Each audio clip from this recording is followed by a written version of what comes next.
Hey there, thanks for tuning in. If you're new here, please hit that sub button and join the family. Smash that like button if you enjoyed today's stories. Disclaimer on reading materials. The stories are carefully crafted, altered, and embellished by our team. This is to abide by YouTube's policies on reading materials. We hold sole intellectual rights to these stories as original content. So this happened earlier this year when I was trying to get back out there after a long, chaotic situationship that didn't even deserve to be called a relationship.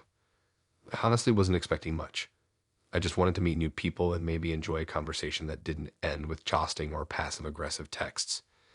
That's when Clara popped up on my dating app feed with her colorful earrings and chaotic dog selfies. Her profile looked fun, a bit intense, maybe, but I like intensity sometimes. We matched on a Thursday. She messaged me first, commenting on my bio and saying she liked that I preferred coffee shops to bars. We started chatting, and she was really quick to reply, often within seconds. It felt nice, like I had her full attention. We ended up texting for hours about music, our worst roommates, and how we both used to collect strange things as kids. Me, bottle caps. Her, bones. Yeah, that should have been my first clue, but I thought she meant animal bones from hiking trails or something. Anyway, she asked me out for Sunday, and we met at a little Thai place near her place. I offered to pick somewhere closer to me since she was about 30 minutes away, but she insisted she handle everything. I thought that just meant choosing the restaurant, but no, she told the waiter she'd be covering the bill before we even sat down. I remember thinking it was kind of bold, but I honestly respected it. She ordered for both of us after checking if I had any allergies. She even picked the wine, and it wasn't cheap. It was like a $48 bottle. I tried to offer to split the bill at the end, but she flat out refused and said she doesn't do that on first dates. I figured she just had her own dating rules and thought, cool, I'll pay next time. The date itself was fine. Not amazing, not terrible. She definitely talked a lot, mostly about her career in design and how hard it was to be a visionary in a sea of mediocrity. I remember zoning out halfway through her story about a client using the wrong kind of paper stock and how it was a betrayal. I wasn't sure if we really clicked, but she had this confidence that was kind of captivating. Still, I didn't leave feeling butterflies or anything. It was more like, well, that was a date. Let's see if there's a spark next time. Over the next few days, I didn't text her much, partly because I got really busy with work and partly because I wasn't sure how into her I was. She texted a couple of times and even sent me a voice note of her singing, but I didn't respond right away. On Thursday, I texted her I didn't feel a romantic connection, but wished her well and thanked her for dinner again. That's when things got super weird. She didn't respond right away, which I figured meant she was annoyed or something, but 2 days later I got an email. Not a text, an actual email. The subject line said formal notice of emotional distress and monetary discrepancy. And I thought it was a joke at first, but nope, it was real. She wrote this long message about how I led her on, how my body language during the date showed clear romantic interest, and how she had every reason to believe we were starting something meaningful. She claimed that by pulling away and rejecting her, I'd caused her emotional suffering, especially after performing intimacy under false pretenses. Again, this was just one dinner where she talked about phones for 30 minutes, and we awkwardly hugged goodbye in the rain. But it didn't stop there. Attached to the email was a PDF she called a summary of damages. I opened it, and I kid you not, it had line items. She charged me $48 for the wine, $16 for the entree, $4 for gas, and a random $75 for time, grooming, and outfit selection. But the best part, she also included $300 for emotional inconvenience. I laughed so hard I actually choked on my coffee. I thought maybe she was just being dramatic and trying to guilt trip me. I didn't respond. I just left it alone. Until a week later when I got a letter from small claims court. Yep, she filed an actual case. I couldn't believe it. At first, I thought it might be a scam, but it had proper seals and case numbers. It listed my name, the amount she was claiming, $443, and the reason. Emotional distress resulting from misleading romantic engagement and financial reimbursement for unrepaid social outing. I called a friend studying law, and he nearly dropped his phone laughing. He told me to just show up and explain the situation. No judge would take it seriously. So I did. I went to court, sat across from her, while she wore a full pantsuit like she was representing herself at The Hague, and watched her pull out a folder with printouts of our texts and screenshots of my Instagram stories. She spoke for 20 minutes. She told the judge I had initiated a romantic cadence and manufactured emotional resonance for the sake of ego. I swear she used phrases like interpersonal fraud and intimacy inflation. The judge asked me if I had anything to say, and I just replied, I didn't know we were dating. I thought we were just seeing if we clicked. The judge dismissed it right away, saying it clearly wasn't a legal issue. He warned her that if she filed something like that again, it would be considered misuse of the court. I felt weirdly guilty afterward, even though I knew I hadn't done anything wrong. But Clara just stood up, gathered her folder, and left without looking at me. Anyway, that was 3 months ago, and sometimes I still think about her out there somewhere, maybe filing more lawsuits against guys who didn't fall in love fast enough. I changed my dating app bio to say, I'm not paying damages just in case.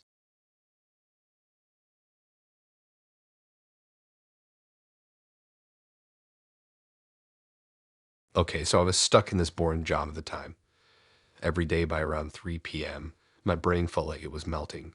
I was just going through the motions. Wake up, go to work, pretend to care, come home, microwave something sad, and fall asleep watching videos of people organizing their closets. Dating felt like either a chore or a scam, but I was also strangely lonely. I thought that maybe finding someone chill who didn't drain me would be enough. That's when Junaid showed up on this app I had re-downloaded out of boredom. His profile didn't stand out much. He looked normal, really normal. Button-up shirts, short beard, a hiking photo, and holding a coffee cup. He didn't have too many emojis in his bio, no weird alpha male vibe, and nothing about star signs or crypto. Just engineer, sarcasm lover, can cook a mean biryani. I swiped because of that biryani line. He messaged me first, and our conversation flowed easily. Not in a flashy way, but in a smooth rhythm where I didn't have to overthink every sentence. We chatted about food, movies we loved growing up, and which childhood snack was better, Gushers or Dunkaroos. It wasn't intense or overly flirty, which I appreciated. He felt grounded, like someone who was reliable. We joked about having a biryani cook-off and planned a dinner date. We met at a downtown restaurant that served South Asian street food. It had tiny plates, fairy lights, and loud Bollywood remixes. I thought he looked even better in person, which is rare, and he smelled nice without being overpowering. He was polite to the waiter, never interrupted me, and his calm energy made me feel relaxed, as I usually don't on first dates. At one point, I spilled tamarind sauce on my shirt. Instead of laughing or panicking, he just handed me a napkin and kept talking like it was no big deal. After dinner, we walked a bit, even though it was freezing. We talked about random topics, how we wanted to travel more but work got in the way, how I hated my job but couldn't afford to quit yet, and how we both wished we had siblings. There was a moment on the bridge when he looked at me like he really saw me, and I thought that maybe this one could turn into something real. So we started seeing each other regularly, once or twice a week, always after work or on Sundays. He'd show up with snacks or something he'd cooked. I began looking forward to our time together like I was 16 again. He wasn't clingy and he never rushed things, which I liked. We didn't even talk about being exclusive. It just felt like we were moving in that direction. After about 2 months, I realized I hadn't met any of his friends or been to his place. Each time I brought it up, he had some excuse. His place was being painted, its roommate was annoying, or he had family visiting. I didn't push too hard because I didn't want to seem suspicious or insecure, but it started bothering me. One night, we were eating takeout at my place when he got a call that startled him. He glanced at the screen and put it face down, which he had never done before. Then he went to the kitchen to take it. I could hear muffled voices, and when he came back, he was acting differently. He said it was work, something about a deadline, but he barely touched his food and left early. That night felt off. So I did something I usually avoid. I looked him up a little. I knew his full name, and a quick search revealed some things. Old engineering articles, LinkedIn, the usual. But then I found a tagged photo from a private account with a caption saying, Family Weekend. He was in the photo, standing next to a woman and 2 kids. One of the kids looked exactly like him. I stared at that photo for 10 minutes before I texted him. I didn't try to soften it. I simply asked, Who's in this picture? He didn't reply that night or the next day. I didn't hear from him until 3 days later when he finally called. His voice sounded worn out, like he hadn't slept. He asked if we could talk in person, and even though I wanted to scream at him, I agreed. We met at a random coffee shop I had never been to, probably to avoid being seen. He sat across from me looking like someone who had just been through a rough emotional experience. He didn't even deny it. He just told me everything. He was married for 6 years. He had 2 kids. His wife knew he was dating other people. Apparently, they were in an open arrangement, but instead of being honest with anyone he dated, he let them assume he was single. I was too shocked to yell. I remember just saying, "Why?" over and over. And here's the part that really messed me up. He told me his wife had found my messages weeks ago and chose not to say anything because she wanted to see how long it would take for me to figure it out. She had been watching everything unfold like a twisted social experiment. He said they had rules and talked about every girl he dated. They even had names for us. I couldn't finish my coffee. I just left. I blocked him everywhere. I didn't even have the energy to yell or confront him. What messed with my head the most was how normal everything had felt. He wasn't distant or obviously shady. He spoke to me like he was fully present. I kept replaying everything in my mind, searching for signs I had missed, but there weren't any. That made it worse. The worst part, a few weeks later, I got a message on Instagram from a random account. No profile picture, no posts, just a message saying, "Sorry you found out that way. It's nothing personal." I don't know if it was her, him, or both. I deleted it right away if it stuck with me. Now when I use dating apps, I'm much more cautious. Maybe too cautious. I Google everyone, reversed image search photos, and ask specific questions about their living situations. Sometimes I wonder how many people are out there dating with backup families waiting in the wings, seeing who realizes the truth first. Anyway, that's the Junaid story. Real life sometimes feels more fake than TV.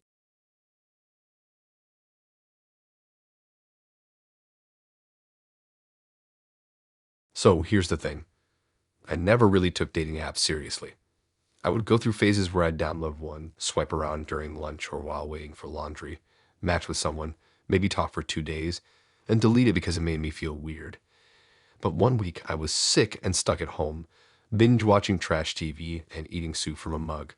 I was so bored, so I reinstalled the app just to mess around. That's my match with Martin. He had this overly polished look, like every picture was perfectly cropped, and his hair looked too perfect in all of them. In one photo, he was at a lake wearing a reflective jacket. In another, he had a dog that I later learned wasn't even his. But his bio was straightforward, nothing forced. He just said he worked in architecture and liked indie music and good conversations. He messaged me the same day we matched and asked if I wanted to grab drinks that Friday. I didn't have any plans, so I figured why not. We met at this rooftop bar that was honestly too cool for me. You had to walk through a sketchy alleyway, and then suddenly you were on this rooftop with hanging lights and a strange goat statue in the corner. Everyone looked like they worked in media or something. Martin was already there when I arrived, standing near the railing and looking out of the city like he was in a Cologne commercial. He turned around and smiled. It was that kind of smile that felt rehearsed but not creepy, more like he practiced in the mirror and thought, "Yeah, this is the one."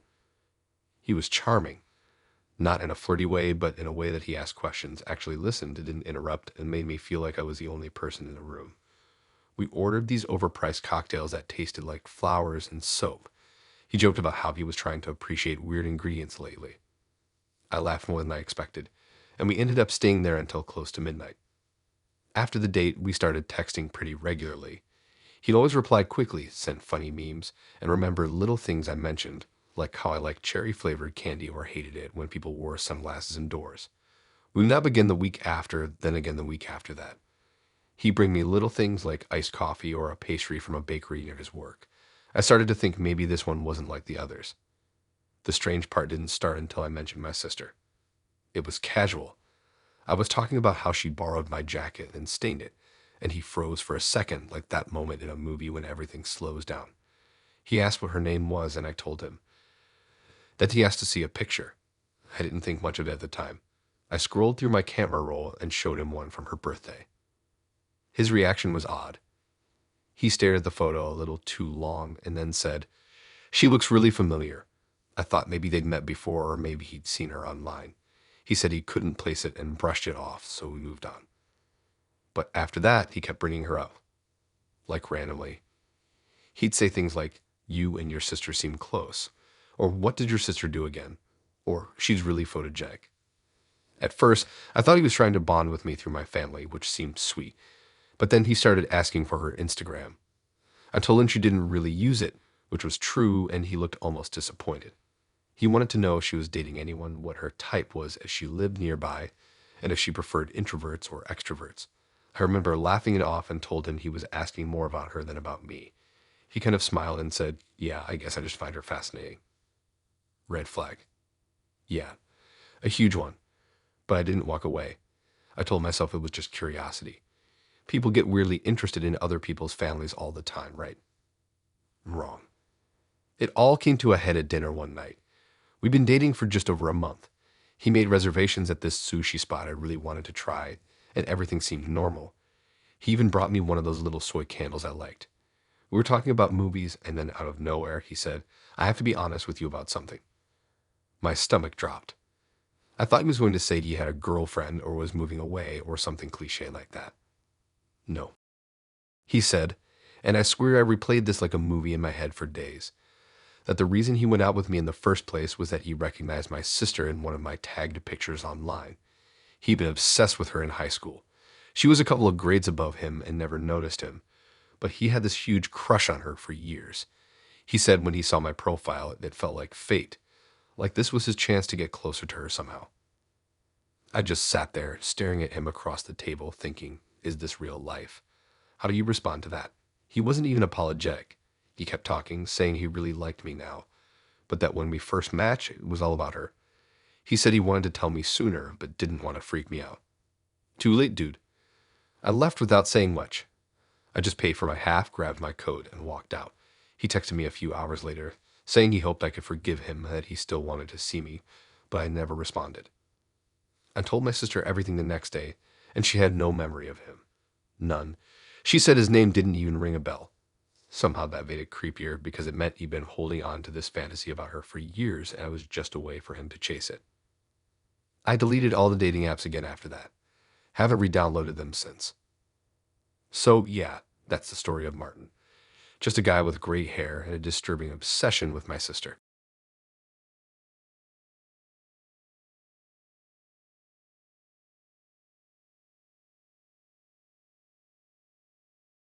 So I was seeing this girl, Fatima, for about 3 weeks. At first, everything felt normal. It was a refreshing kind of normal, making me think I finally found something easygoing. I wasn't looking for anything serious. I had just moved to a new area, not a fancy one, but it had good lighting and no strange neighbor smells. I figured I might as well go on a few dates and meet new people to see what might happen. I wasn't overthinking it. I wasn't trying to become anyone's soulmate. I just wanted to hang out and enjoy some time together, and maybe share some fries with someone who wouldn't spend an hour talking about crypto or their podcast. Fatima messaged me first. Her profile had a mix of aesthetic cafe photos and selfies with her cat, who she claimed had a pouty superiority complex. There was also a picture of her posing in a bookstore, holding a book upside down. I pointed that out and she replied, "Real ones don't need to read the words," which made me laugh a lot. At 2 a.m. we started chatting. Her texts were quick and dry but funny, like she was trying to sound unimpressed, though you could tell she was excited to talk. We met for our first date at a Vietnamese restaurant she chose. It was casual, lunch not dinner, so I figured she wasn't looking for anything romantic. She ordered before I even sat down and was halfway through her bowl of pho by the time I arrived. I remember her saying she didn't like waiting for people and preferred to maximize time. I wasn't sure what that meant, but I went along with it. We talked about her work in marketing, random neighborhood details, and her theory that people who wear backpacks on one shoulder can't be trusted. She said it all seriously and then smiled, as if she knew it was a silly thought. I liked that she didn't feel the need to make every conversation heavy. The lunch ended quickly. She mentioned having errands to run. No hug, no flirty goodbye. Just, "All right, later." And then she was gone. I thought she wasn't interested, but later that night, she texted me a list of movies she thought I should watch. No context. No, "Hey, just a list." That was her style.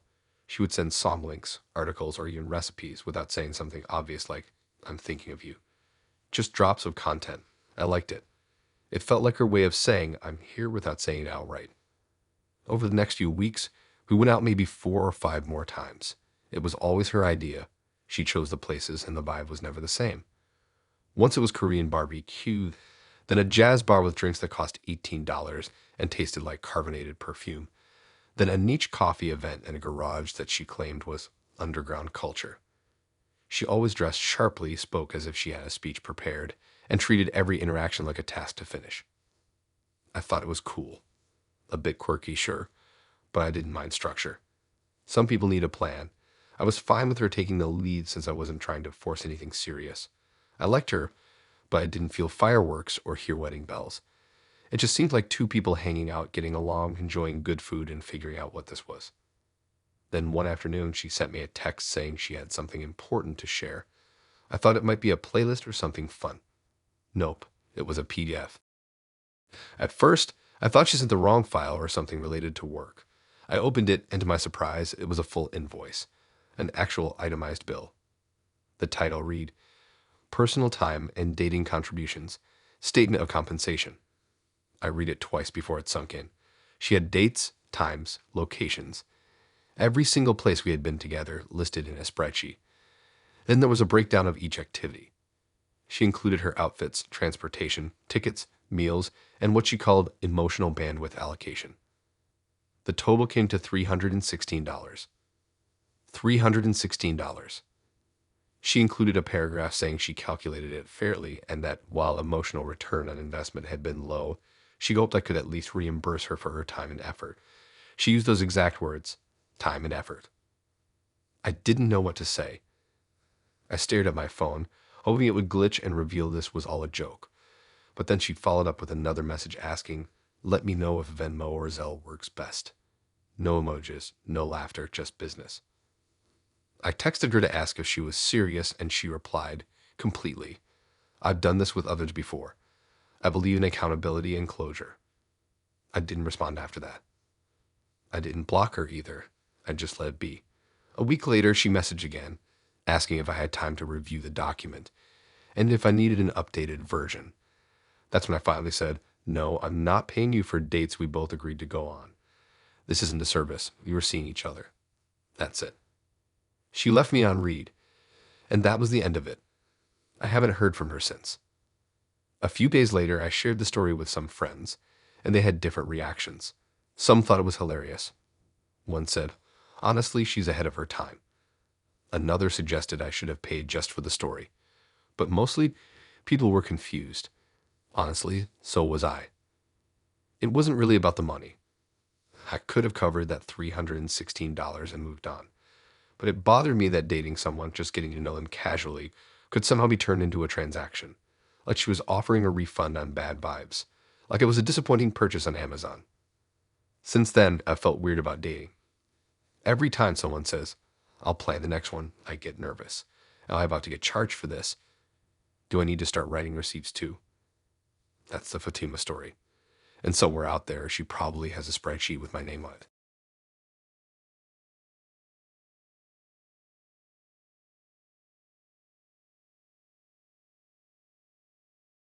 I met Michael during a time when I was kind of over dating.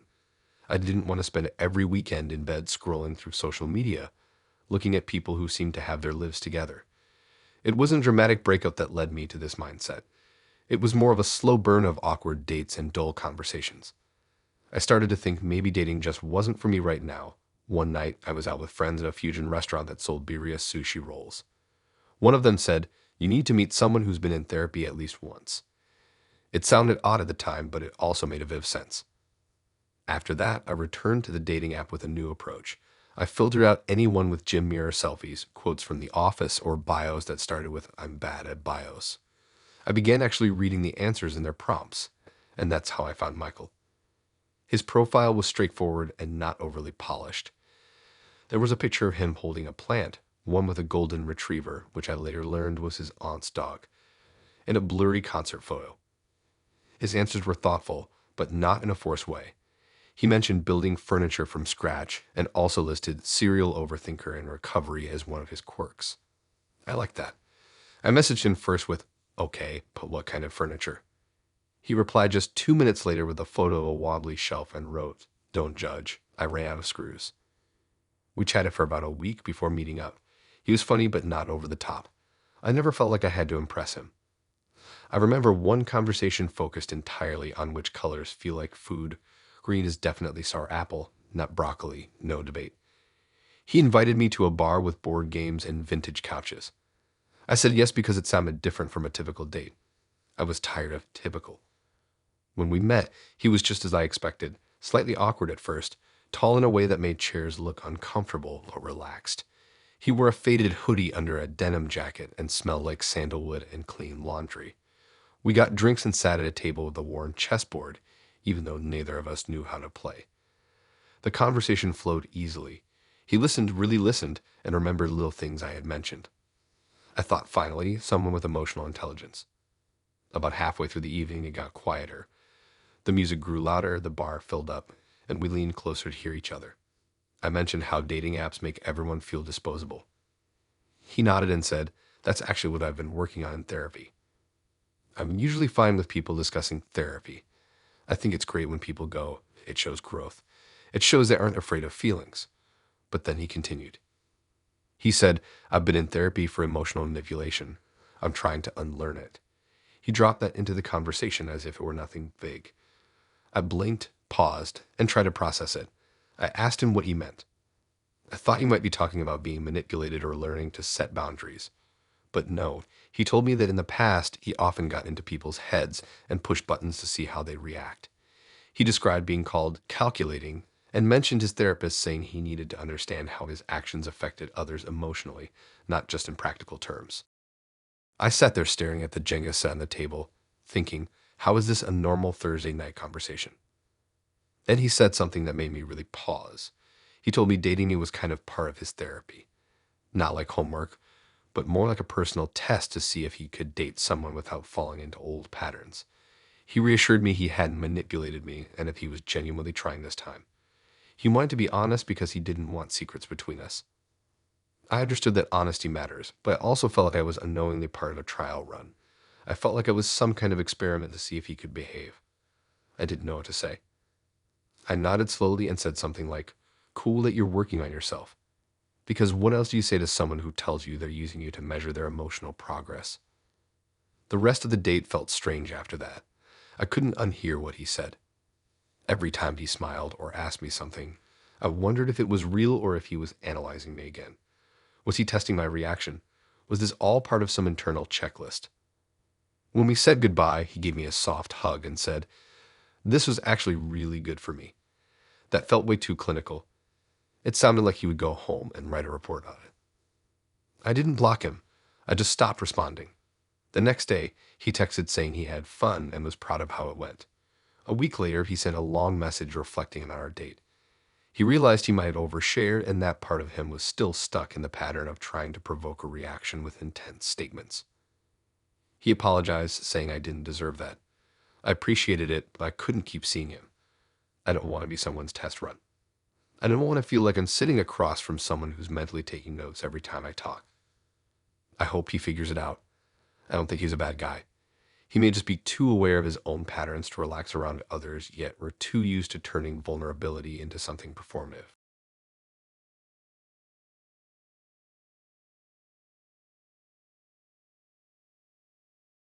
The first time I met Lauren, I was hungover and buying frozen dumplings in my sweatpants. Clearly, it wasn't a typical introduction. We bumped into each other in the frozen food aisle, and she joked about how I looked like I'd just been emotionally fired. I laughed and said I was probably both emotionally and literally unemployed, depending on how my next meeting went. She smiled and walked away. I was left holding a bag of shrimp gyoza like it was a life raft. Strangely enough, I didn't think I'd see her again, but 2 days later, I ran into her at a bookstore downtown. It felt unreal, almost scripted. She recognized me and called me Gyoza Guy. Then we just started talking. We didn't exchange numbers that day.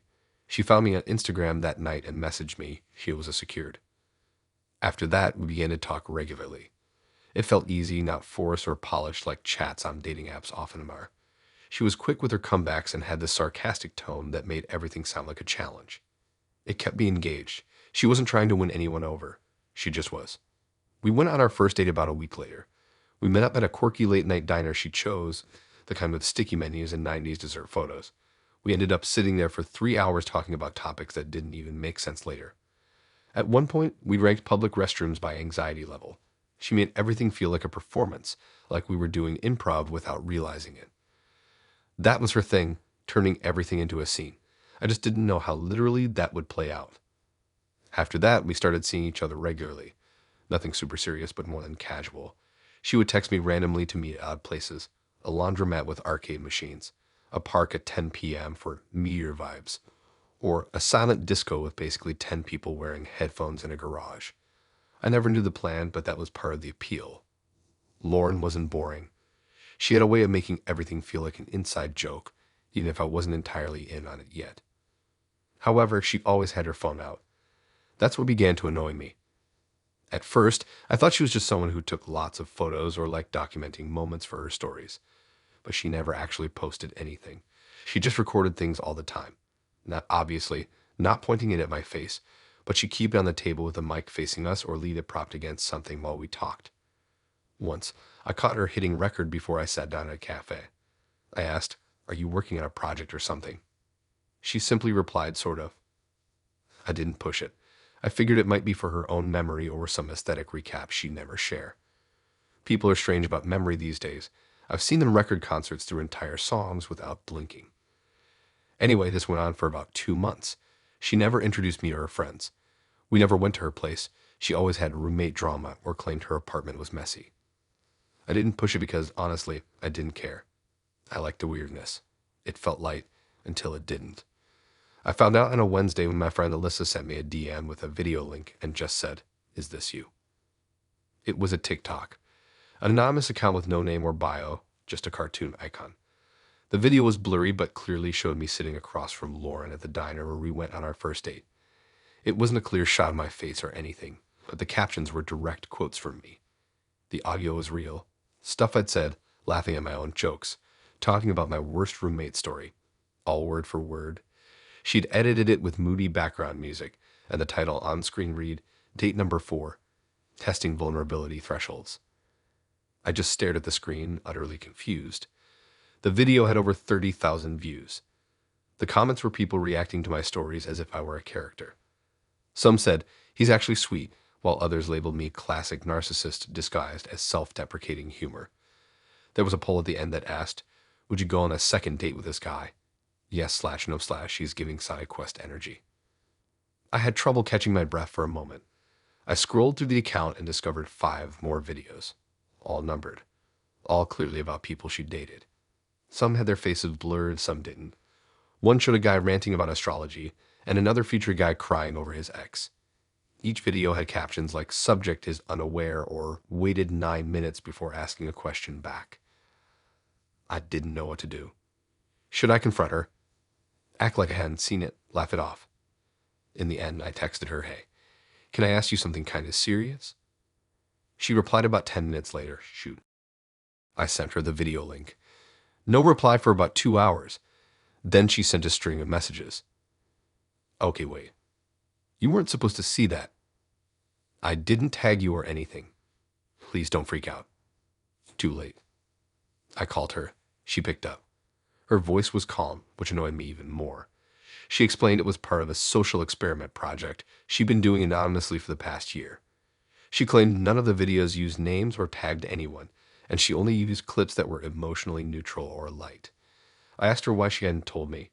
She said she didn't want to affect the results. She actually said the results. I told her I didn't care about being famous or anonymous. I wanted to be treated like a real person, not some case study. She said she understood, and that she'd take the videos down. She insisted it wasn't personal, that she only wanted to see how people opened up when they didn't know they were being watched. I hung no. She did delete the videos, at least the ones I was in, but I never spoke to her again. She didn't apologize beyond "sorry you saw it." And honestly, I don't think she felt remorse.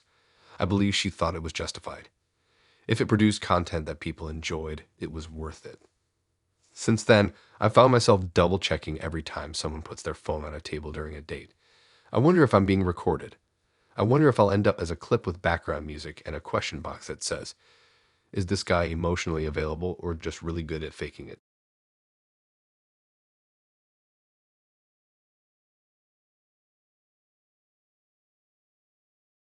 So I was stuck in an office job that I really hated. You know, the type where the coffee machine breaks right when you need it, the fluorescent lights buzz louder than your motivation, and everyone says Happy Monday, like they actually mean it. I was deep in this routine, pretending everything was fine, even though my inbox stressed me out and my manager treated deadlines like personal challenges. Dating wasn't even on my mind at that time. I just wanted to get through the week without crying in a bathroom stall. Then I met David. Well, I actually met him at a friend's housewarming party. It wasn't really a party, more like a casual get-together with bad wine and Costco snacks. I was sitting on a beanbag because the couch was full, eating a sad handful of trail mix, when David sat down next to me like we were already friends. He started talking about how he hated socializing and how he only showed up because his coworker told him there'd be a charcuterie board. I told him he'd been lied to, and he laughed like it was the funniest thing he'd heard in a while. He had this charming messiness about him, like someone who didn't try too hard, but still made you want to keep talking. His shirt was half tucked in, his shoelaces were untied, and he had a little scar on his eyebrow that he later said came from chasing a squirrel in middle school. We talked for most of the night. Nothing profound, just jokes and random stories, with him guessing my star sign like he genuinely believed in it. It felt easy and natural. He asked for my number before I left. He said, "You seem cool. Let's hang out sometime." And that was that. He didn't try to be smooth. He just said it like he meant it. Our first real date was the next week. We got burgers and milkshakes and sat in his car afterwards because it was cold outside. He played some surprisingly good indie playlist and kept asking questions like he actually cared about my answers. We laughed about odd childhood fears. He was scared of mannequins.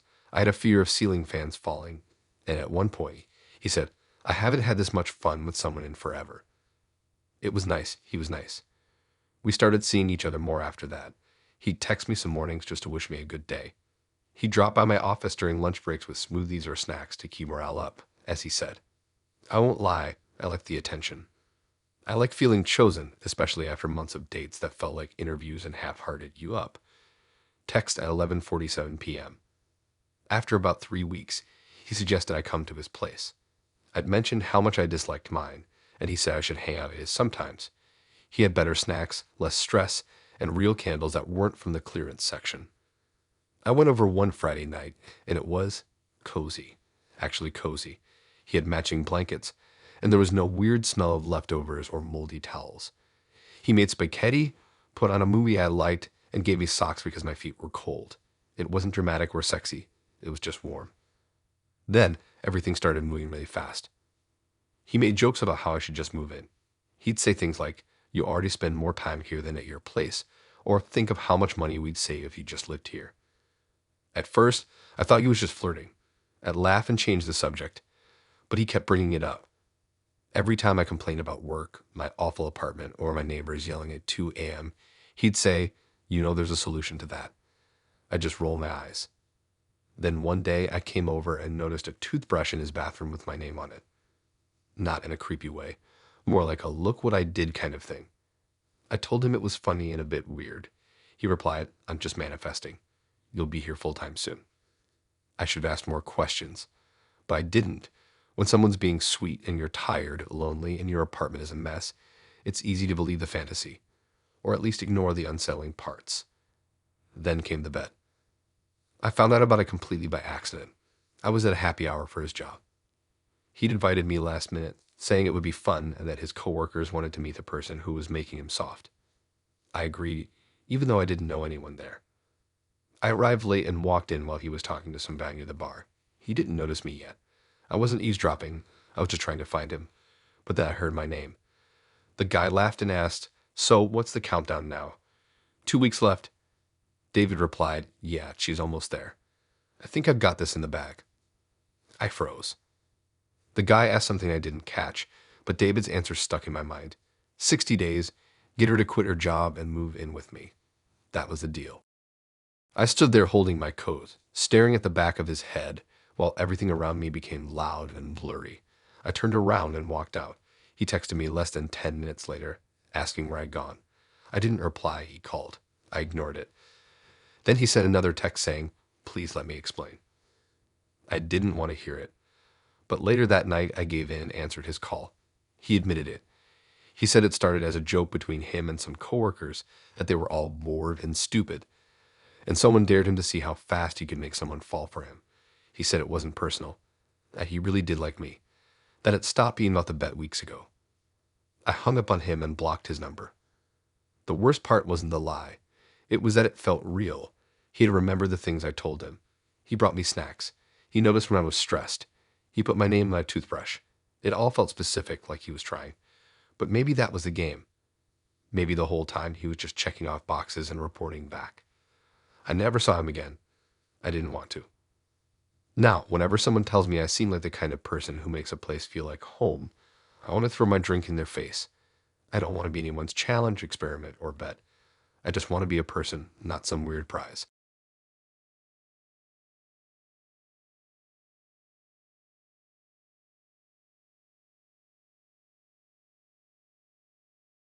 I don't even know where to begin with this because looking back, it feels like a strange fever dream I created during a 3-day blackout from eating bad gas station sushi. But it really happened. I have the screenshots and voice notes to prove it. I matched with Riyadh on this app for creative people, which just means you'll talk to guys who wear rings on every finger and claim they don't believe in capitalism, but still ask you to split the bill on a $5 coffee. Riyadh didn't have that vibe. He was quiet, online quiet.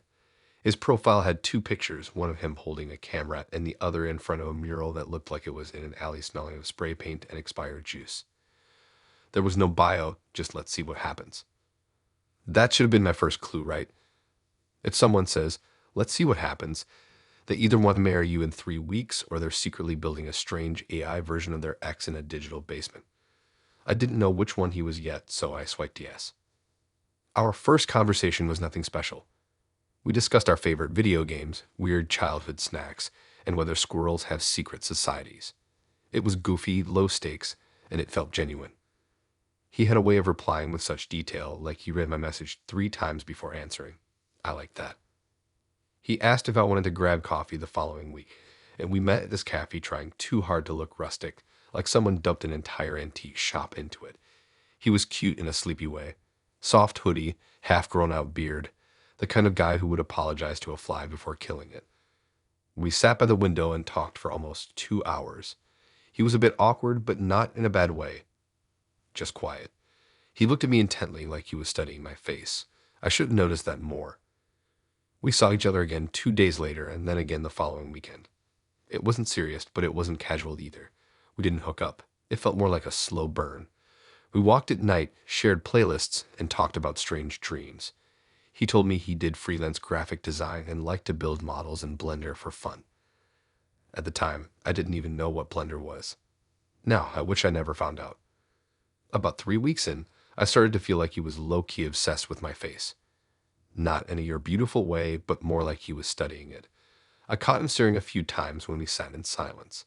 One time, we were eating fries on the curb outside a 7-Eleven, and he leaned in, saying, "Your jaw is really similar to hers." I asked, "Who?" He blinked as if he hadn't meant to say it out loud and mumbled, "No one." At first, I thought he might mean a celebrity. People say weird things when they're tired. I didn't press it. But then things got stranger. He began asking me to send him pictures. Not in a creepy way, just selfies. At first, it was simple requests like, "Send me that one from the other night," or "Can you send a pic with your hair down?" That's not super weird, right? But then he got specific. "Can you send one with no makeup looking to the left?" Or try to recreate the same lighting from the cafe. I asked if he was sketching me or something, and he just said it sort of. Then one night, he sent me a folder link. It had a bunch of images of me or versions of me. At least, that's what I thought. The lighting was off, the facial structure wasn't quite right, and the backgrounds didn't match anywhere I'd been. I clicked through them slowly, my chest tightening with each file. Then I saw the comparison images. Side by sides, me and another girl. Same angles, same poses. One file was labeled morph_test_08. I asked him what it was. He replied with a 2-minute voice note. He said, and I wish I was making this up, that he had a long relationship that ended a year ago, and he still hadn't gotten over her. They dated for 5 years. She left him for someone else. He claimed he wasn't trying to replace her, but he couldn't help comparing everyone to her. Then he found me. And I looked in his words, eerily close, but not exact. So we started using AI tools to fill in the gaps. He said he'd been morphing my pictures with hers to try and understand the difference. It felt like he was dissecting something, like he was building a strange version of her with pieces of me. I just sat on my bed, staring at the voice note transcription on my screen, unsure whether to laugh, cry, or call someone. He insisted it wasn't about me, that he didn't mean any harm, that he'd never show the images to anyone, that it was just for his own clarity. He even said, "You've helped me process more than anyone else has." As if I was supposed to feel honored by that. I blocked him right after, deleted the folder. I told 2 friends, both of whom said variations of what the actual hell, and I tried to forget it. But every now and then I see someone staring at me on the train or catch a weird photo of myself and wonder, is that really me? Or just someone trying to make me into something else?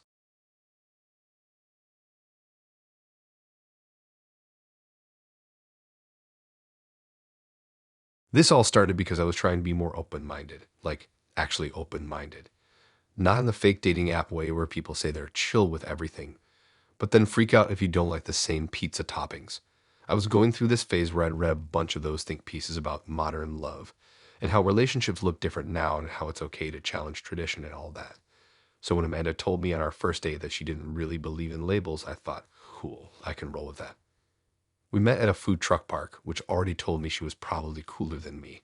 I showed up in a hoodie. She showed up in these giant sunglasses, a denim jacket that probably cost more than my rent, and rings on every finger. She talked fast and laughed in this way that made you feel like you were being let in on something private. She didn't try to make me like her. She just was who she was, and I found myself leaning in without realizing it. She ordered vegan tacos. I got whatever smelled best. We sat on this uneven bench with one broken leg, and ate while people's dogs sniffed around us, and someone nearby played a trumpet for no reason. The conversation was so easy that I completely forgot she said she didn't do labels. Like, I heard her say it, but my brain filed it under cool girl thing instead of something you should ask more questions about. We hung out again the next night. Then again 2 days later. After about a week, we were texting constantly. She'd send me weird memes, pictures of her breakfast, videos of her cat doing parkour off her furniture. I sent her back dumb things I thought would make her laugh. She told me she liked how calm I was, said it made her feel uncluttered. I didn't even know what that meant, but I pretended I did. She never said we were exclusive, but I didn't think we had to. It felt like we were getting there naturally. I wasn't seeing anyone else, and I assumed. Yeah, that was my first mistake, that she wasn't either. About 3 weeks in, we were at her place watching this bizarre French movie that didn't have subtitles, and I asked her what the movie was even about. She said, this guy falls in love with 3 different women at the same time and doesn't realize they're all the same person. Then she looked over at me and said, I love messy stories. Later that night, while she was in the kitchen making popcorn, her phone lit up on the couch next to me. I didn't look at the screen on purpose, but I glanced. There was a message preview from someone named Cam that said, tonight was perfect. You're the best part of my week. I just kind of sat there for a second, staring at it like it would disappear. I wasn't going to go through her phone or anything, but it didn't sit right with me. When she came back, I asked, are you talking to other people? She didn't even flinch. She said, of course. I told you I don't do monogamy like that. But don't worry, you're part of my core rotation. I laughed at first because I thought she was joking. Like, what does that even mean? Core rotation. Was I part of the basketball team? A reality show? A playlist? She kept eating the popcorn like she didn't just drop a bomb. I asked her to explain. She said she was in a long-term poly relationship with 2 people. One was her nesting partner, someone she lived with but wasn't romantic with anymore, and another was a more recent serious connection. Then there were a few others she saw on and off, including me. She said I was the newest one, and that she was really enjoying our dynamic. I sat there trying to process the fact that I had accidentally stumbled into a whole dating ecosystem without knowing it. She said, I figured you were chill with it since you didn't ask for a label or anything. I didn't even know how to react. I wasn't mad exactly. She had told me upfront that she didn't do labels. But there's a difference between not wanting to define something and being part of a rotating emotional roster. I thought no labels meant like we were figuring it out slowly. I didn't think it meant I was player 6 in an emotional dodgeball league. She said it wasn't a secret, that everything was ethical and open, that everyone knew about each other and no one got prioritized unfairly. Then she added, I think you really get along with Cam, actually. You two have similar vibes. I wanted to laugh. I wanted to scream. Instead, I just nodded and said I needed to go home and feed my cat. I don't have a cat. When I got home, I just sat in the dark and scrolled through our old texts. Rereading them made everything feel a little different. Things that once felt intimate now felt shared or borrowed, like someone handing you a jacket they also let 5 other people wear. I didn't ghost her. I told her the next day that I didn't think I could do that kind of setup, that it wasn't out of jealousy. I just didn't want to feel like a piece of something instead of a whole thing. She said she respected that, told me she liked me a lot, and if I ever changed my mind, she'd still be around. Core rotation has an opening every now and then, she joked. I said thanks and blocked her after that. Not out of spite, just because I didn't want to keep wondering what I was missing. I didn't want to see her post a story of someone else's breakfast and wonder if it used to be mine. That was Amanda. She didn't lie. She just told the truth in a way that made it sound like something you couldn't question.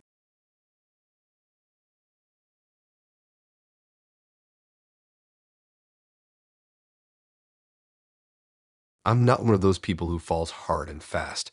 I take my time, really take my time. You could probably plant a whole forest and watch it grow before I admit I like someone. I don't trust people who say they just clicked with someone on the first date. It's suspicious. I mean, what do you mean you clicked? You barely know their last name. They could have a foot tattoo of their cousin's face, and you wouldn't even know it yet. So, yeah, I prefer to wait it out, read between the lines, and watch how people act over time. I guess you could say I like to vet people. That makes it funny because this story is about the one time someone really vetted me. Her name was Nina. She was one of those people you notice the second she walks into a room. Not because she was flashy or loud, but because she had a presence. She stood like she was always mid-judgment, but in a cool way. I met her at a coworker's game night. She was invited through a mutual friend, and we ended up on the same team for a chaotic trivia round about movie quotes. She was sharp and calm and didn't laugh at her own jokes, which made them 10 times funnier. After the game ended, we drifted off from the group and sat on the floor next to the snack table, just talking about random stuff like airports, early 2000s sitcoms, and why every city smells different. I didn't think she was into me. She had this aloof vibe that made you second-guess everything. A few days later, I had a follow request from her on Instagram.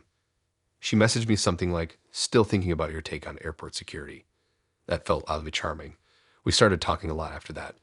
She skipped the long texting sessions. Instead, it was short, quick bursts of sarcasm and oddly specific memes. I liked that she didn't try too hard. She was smart, quick, and had this dry way of speaking that made even boring stuff sound interesting. We went on our first actual date a week later.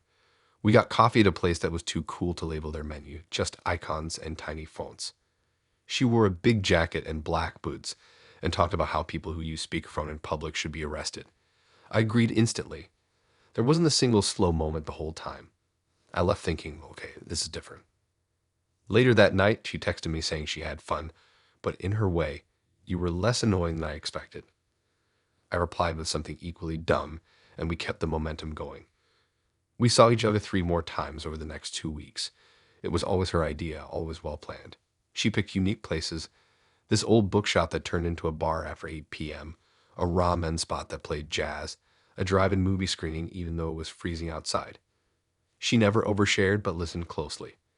When she talked about herself, it was the kind of stuff that stuck. How she doesn't believe in nostalgia. How she used to collect expired IDs from thrift stores. How she once faked an accent for an entire weekend just to see if anyone would notice. One night, we were at her place, small, clean, very beige, watching a murder documentary when she turned to me and said, "You're very consistent." I didn't know what she meant, so I asked. She said, "Your LinkedIn, Facebook, and Resume all line up. That's rare." I laughed and think she was joking, but she stared at me with this completely neutral expression, as if she had just told me I had spinach in my teeth. I asked her what she meant, and she shrugged. I always do a light check before dating someone. It's just standard. Standard. She said it like it was the most normal thing in the world. I asked, "Wait, you actually looked up my resume?" She nodded. "Yeah, and your previous jobs too, just to see what kind of worker you are." She didn't even blink, She mentioned how she used to work in HR and couldn't help it. Her instincts kick in whenever she meets someone new. I casually asked what else she'd found, and she started listing stuff. Old projects I've forgotten about. A disciplinary note from a job I had in college for showing up late too often. A forum post I made asking for tech advice in 2016. She even knew about a group project I did in grad school that I never even put online. She just found the PDF in a course archive somewhere. She looked proud of herself. I was sitting on her couch, eating popcorn, realizing she knew more about me than some of my actual friends. I didn't know whether to be impressed or horrified. I asked her why she didn't just ask me stuff instead of digging it up. She said people lied, but the internet doesn't. Then she added, "You passed, by the way. No major red flags." Like it was some kind of test. I tried to keep things light, but honestly, it shook me. I didn't have anything to hide, but that wasn't the point. It was the fact that someone had done that much research before we even kissed. It made me wonder if everything she liked about me was real or if she just decided I was a good candidate based on my online trail. We kept seeing each other for a little while after that, but it always felt weird after that night. It felt like I wasn't just dating her, I was being evaluated. Every story I told, every answer I gave felt like I was being scored. She never said anything critical, but the way she tilted her head or paused made me feel like I was in an interview, not a relationship. Once I shared a story about a fight I had with a friend years ago, and she just said, "Interesting conflict resolution style," like she was taking notes. Eventually, I told her I didn't think it was working. She didn't argue. She just said, "Fair enough. Thanks for being transparent." And that was it. No drama, no closure talk. Just done. Looking back, I don't think she meant any harm. She probably thought she was being smart and protective. But dating isn't a hiring process. At least it shouldn't be. You can't fully vet someone before you meet them. At some point, you just have to let people show you who they are, not try to find the answer key first.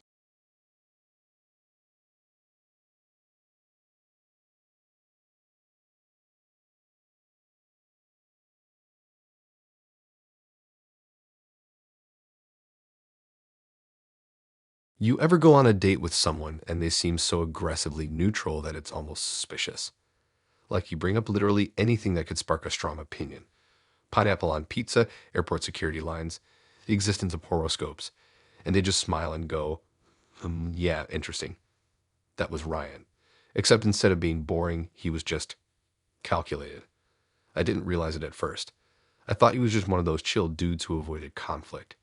But no, he was just keeping a tight lid on the absolute nonsense bubbling underneath.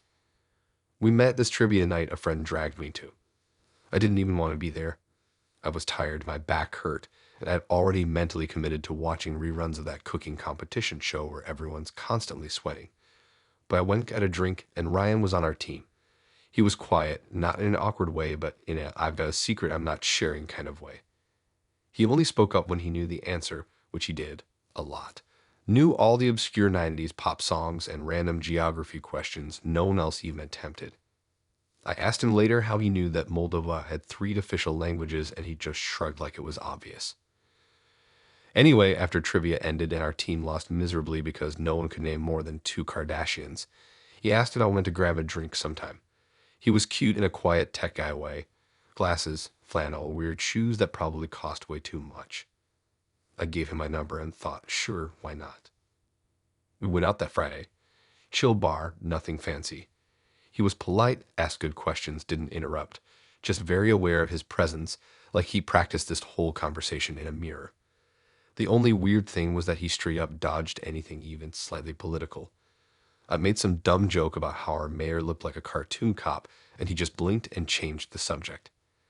Later, I mentioned a protest that had happened down the street the week before, and he said, "Yeah, I stay out of that kind of stuff." Which, okay, fine. Some people just don't want to get into that on a first date. I didn't push. The rest of the night went fine. He paid for the drinks, walked me to my car, and texted me 5 minutes later saying he had a nice time. All standard, nothing suspicious. We started hanging out more, nothing intense. Once a week, usually on a weeknight. He'd come over, we'd eat takeout, talk about weird news stories or YouTube rabbit holes, and he'd leave around midnight. He never spent the night, which I chalked up to him being cautious or just introverted. I kind of liked that he wasn't pushing anything. but every time anything even vaguely political came up, he'd shut it down. I once mentioned that I'd gone to a city council meeting just to watch the chaos, and he literally said, "That sounds exhausting." He always made it seem like he just didn't care, or didn't want to argue, or didn't see the point. At one point I asked him what his general views were, and he said, "I don't really do labels," which is such a dodge. Like, dude, you gotta believe in something. Still, I let it go. I wasn't trying to debate anyone. He was good company, smart, funny in a dry way, and never made things about him. He was low effort in the best way. He always showed up on time, never flaked, never love bombed, never guilt tripped. Honestly, it felt refreshing. Until a blog. So my friend Riley sends me this random link one morning with no explanation. I click on it, and it's a site I've never seen. Plain layout, no name on it, no author listed. Just a list of article titles like "The Tinder Feminist Who Wanted to Fix Me" and "Lats and Lies, When Wokeness Becomes a Weapon." I'm already cringing, but then I click on one. And that's when I see it. The article is about me. I mean, it doesn't say my name, but it describes me, my job, the trivia night, the joke about the mayor, the ramen we ordered on our third date. It even quotes something I said once while sitting in my car. Word for word. It's written like an analysis, not like a diary entry or a rant, but like he's dissecting a case. Like I'm some wild species he studied and now he's publishing the results. He describes me as textbook performative empathy and says I've strategically weaponized political buzzwords as social capital. The whole thing reads like a dude who thinks he's smarter than everyone and is writing from a bunker somewhere. He even calls me Subject X4 in one part and refers to the other women he's dated as data points. I read 3 more posts before I almost threw up. Every one is about someone he's dated. None of them know. He's been collecting stories, quotes, private moments, and analyzing them like we're all some test group in a psych experiment. And the worst part, there are comments. Not a lot, but enough.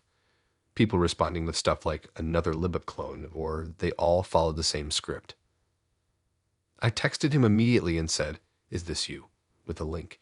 He replied within 5 minutes with, "Can we talk in person?" I said no. He said I was overreacting. That he'd never used my name or photo. That it was anonymous and purely observational. He told me I wasn't the only one. That I should feel flattered. Flattered. I blocked him. I reported the blog, though nothing happened. It's probably still out there under some new domain, collecting stories from people who thought they were just eating noodles and talking about music. I told my friends, and one of them went full internet detective and found a Reddit thread that linked him to the blog through an old username. It was all there. Years of posts. Dozens of dates. Now, every time someone tells me they don't like talking about politics, I flinch. I wonder if they're just trying to avoid conflict, or if they're secretly writing a blog post about me behind some anonymous account. I think about all the things I said that I thought were just casual conversation, not content.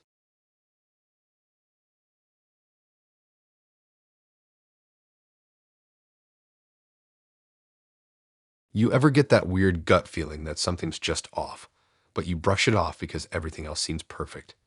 That was me with Megan. We met at this outdoor trivia night some friends dragged me to. It was one of those warm spring evenings, not too hot, not too chilly, and everyone just seemed to be in a good mood. She sat at the table next to ours and kept shouting answers before anyone else could. She was wrong most of the time, but somehow it was charming instead of annoying. By the end of the night, we were sharing fries and laughing like we'd known each other for way longer than 3 hours. The first 2 weeks were actually amazing. She was affectionate, sweet in the super cheesy way that I secretly liked, and really good at making me feel like I was the center of the universe. I'd get texts in the morning like, "Hope you're dreaming about me," and then randomly she'd drop off coffee at my place just because she was in the neighborhood.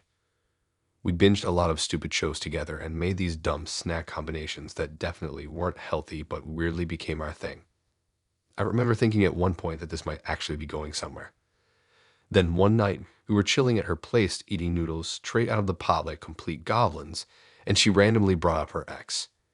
She hadn't talked about him much before, which I was fine with, but out of nowhere she goes, "Is it weird if I still check where my ex is sometimes?" And I thought she was just being metaphorical or maybe talking about Instagram stories or something like that. So I kind of shrugged and said, "I guess not. Big mistake." She pulls out her phone and opens up this location sharing app. and just casually shows me his exact location on a map like it was totally normal.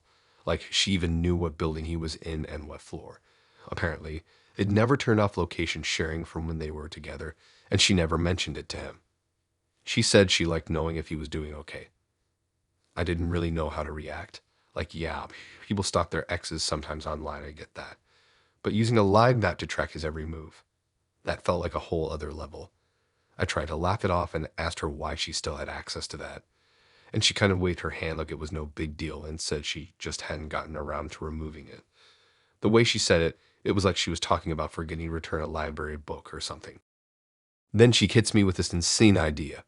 She tells me she wants to go to this coffee shop on Saturday, one she randomly remember he likes, and wants me to come with her, just in case he's there.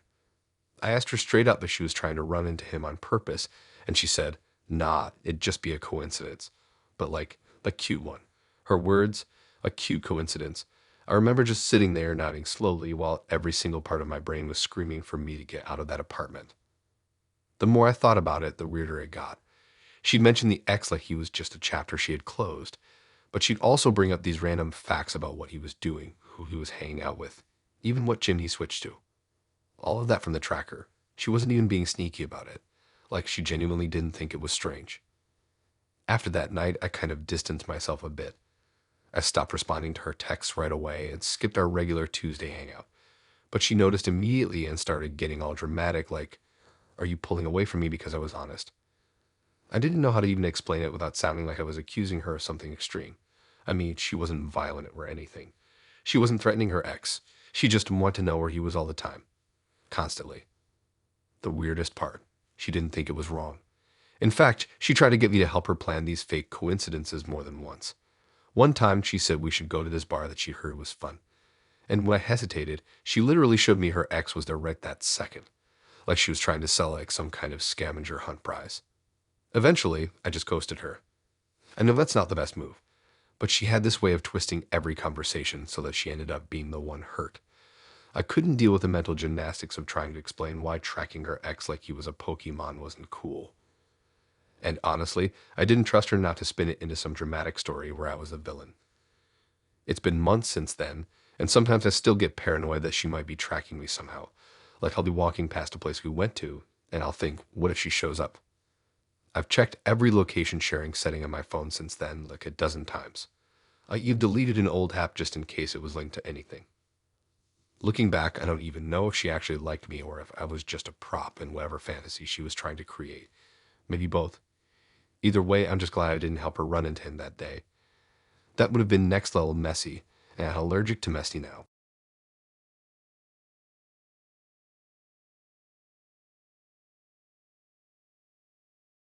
So this is kind of embarrassing to admit, but I used to think dating someone funny would be like the dream.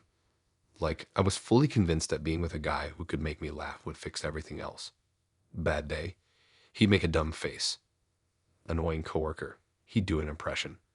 Family drama, he'd joke through it. I don't know, I had this whole fantasy in my head that life would just feel lighter with someone like that. And that's where Kyle comes in. I met him at this open mic night my friend insisted we go to. I didn't even want to be there, honestly. I was tired, I was in a hoodie. I had greasy hair from skipping wash day. I was kind of just in the mood to rot in bed. But she had just broken up with this guy who loved comedy and she wanted to reclaim the space or whatever, so I went. Kyle went up maybe 6th or 7th. He wasn't even the best comedian that night, but he had this self-deprecating charm that felt super real. Like, he talked about how bad he was at dating in this really specific way.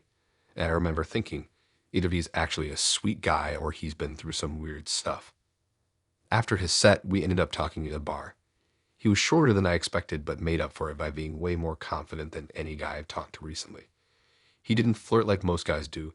It was more like this banter that made you feel like you were in on some joke with him.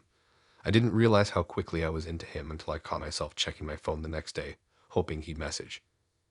We started seeing each other kind of casually at first. He worked nights a lot because of his gigs, and I had a more regular schedule, but we made it work. We'd go to weird diners after his sets, eat pancakes at like 2 in the morning, and just talk about everything. I really thought I'd lucked out. He was attentive, really good at asking questions, and oddly observant in this way that made you feel seen. Like, he'd noticed the way I stirred my coffee or how I always ordered something with eggs no matter the time of day.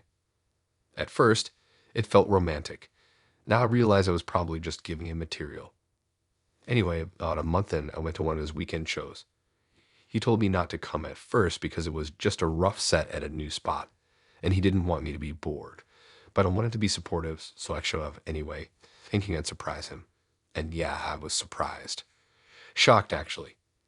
He walks up on stage and starts this bit about modern dating. So far, nothing too wild. But then he starts describing this girl he's been seeing, and like right away I knew it was me. He talked about how we met at an open mic night. Check. How I was in a hoodie with greasy hair and looked like I hadn't slept in a week. Check. How I always order eggs no matter the time. Check again. He even threw in some joke about how I have a fear of escalators, which, yeah, okay, that's true. But why are you telling strangers that? The part that hit the hardest, though, was when he made up this whole story about how I overanalyze texts and send like 3 follow-ups if I don't get a reply in 10 minutes. First of all, not true. Second, even if it was, why are you clowning me in public without even changing my name or literally any of the details? I sat there frozen, like everyone around me was laughing, and I wanted to crawl into the sticky floor of that basement bar and disappear. He didn't say my name, but it was obvious enough that 2 people sitting near me turned and stared at me during the bit. I waited till the set was over, didn't even stay to talk to him, just dipped. I felt gross, exposed somehow. The next day, he texted me like nothing happened. Just a casual wanna grab food, like he hadn't used me as a punchline in front of 40 strangers. I didn't answer for a while, and when I finally did, I brought it up. I thought maybe he'd say he didn't realize it would hurt me or that he exaggerated for the joke or something. Instead, he doubled down. Said it was just comedy and I should lighten up and feel flattered. Flattered? Like what? He legit told me that real stories made for better material and that I should be happy to have inspired something people laughed at. And then he made it worse by saying, "At least you weren't the girl from last year," she cried during a show. Cool. So I'm not the most publicly humiliated, just silent place. After that, I started wondering if anything he told me had ever been real or if he was just collecting little bits of me for his next set. Like when I told him about my dad being sick last year, was that gonna turn into a skit about dating someone with baggage? Was the way I organized my bookshelf gonna be some quirky anecdote next time? I couldn't tell anymore. I tried to be chill for a bit. Like I still liked him stupidly. And I figured maybe he just needed clearer boundaries. So I told him, look, I don't want to be part of your act.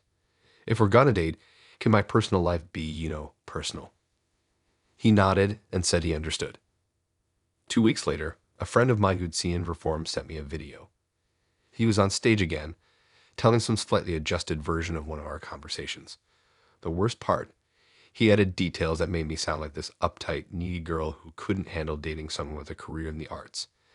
It stung because it was the first time I really felt like someone had rewritten me. Like, the version of me he was putting out into the world wasn't someone I recognized, but people were laughing at her anyway. That was it for me. I didn't yell or send a long breakup message or anything. I just stopped responding. Blocked his number, unfollowed him, and ghosted out that I never existed in his life. Maybe now I'm just another bit he adds to his set. The girl who ghosted me. I honestly don't care. What sucks is that now I flinch a little when someone says they do comedy. Like it's not even their fault, but I can't help it. It's like I'm waiting for someone to turn me into content again.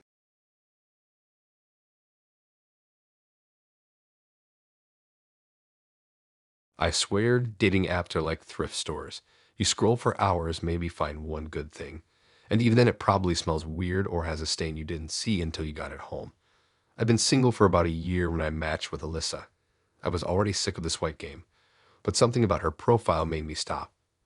Her photos weren't super polished, which was actually kind of refreshing.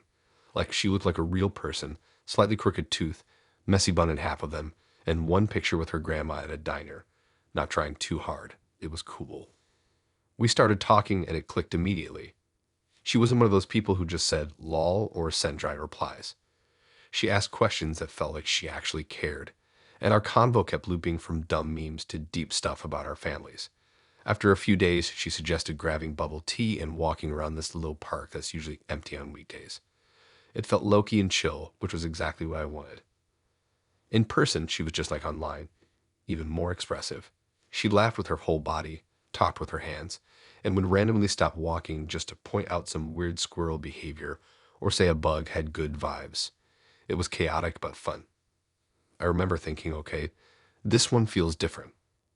We hung out more after that. Nothing super serious yet, just getting to know each other. Coffee runs, watching garbage reality shows, playing this game where we'd make up fake Yelp reviews for terrible businesses. It was easy. She'd send me these random texts throughout the day like, just saw a guy who looks like if you were a tree, and somehow I always knew what she meant. That's rare. But then stuff started to feel a little off.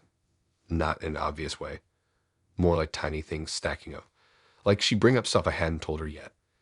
One day, she referenced a specific hoodie I wore in an old photo that was buried deep on my feed, like 2017 deep. Another time, she asked me about a dog I posted for literally 20 minutes on my story and deleted. I brushed it off because maybe she was just observant, or maybe I was just being weird. And this one night, I was on my phone half watching a movie, and I got a message on Instagram from an account I didn't recognize. It had 0 posts, barely any followers, and the profile pic was some aesthetic lot shot. The message just said, "Hey, you're cute." Normally, I'd just ignore it, but it was weirdly specific. They used my name, not just the one on my profile, but the one I only have listed in my bio that says, like, call me backslash underscore backslash underscore backslash underscore, because people always get it wrong. So I replied something dumb like, "Oh, thanks," and they instantly followed up with questions. Stuff like, "Do you have a guff?" And "Are you looking for something casual?" It wasn't straight up creepy, but it gave me that someone's watching feeling. I told the account I was seeing someone, kind of left it at that.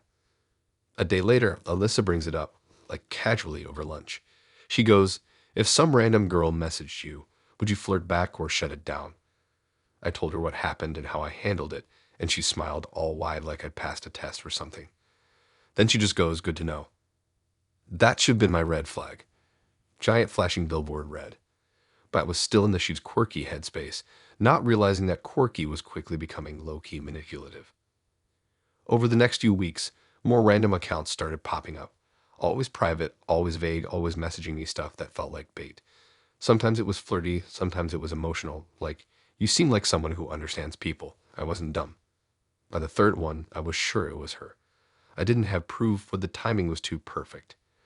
The wording in the messages even started to sound like her, and they always happened right after we had a deep convo or something that made her feel insecure. I confronted her finally, just straight up asked, "Are you making fake accounts to test me?" She didn't even deny it. She laughed like it was a game and said, "I just wanted to see if you'd be loyal when no one's watching." I didn't even know how to respond. I wasn't mad yet. I was just stunned. She acted like it was this clever little trick, like she was a genius for pulling it off. Then she turned it back on me, asking why I didn't tell her about the messages right away. Like somehow that proved I was hiding something.